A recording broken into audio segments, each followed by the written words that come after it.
Humingi ng paumanhin si Jericho sa kasintahang si Janine matapos ang kanyang naging asal.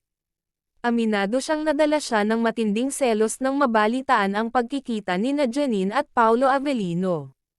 Hindi raw niya napigilan ang kanyang emosyon at nagkaroon ng kaunting hindi pagkakaunawaan sa pagitan nila.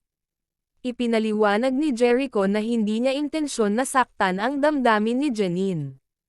Ayon sa kanya, may tiwala naman siya sa kasintahan ngunit natangay lang siya ng kanyang nararamdaman.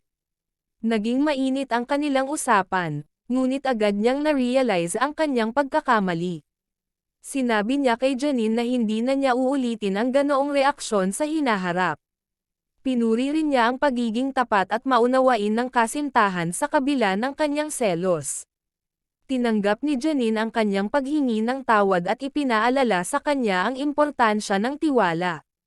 Sa huli, nagkaayos sila at nangakong magiging mas bukas ang komunikasyon sa isa't isa.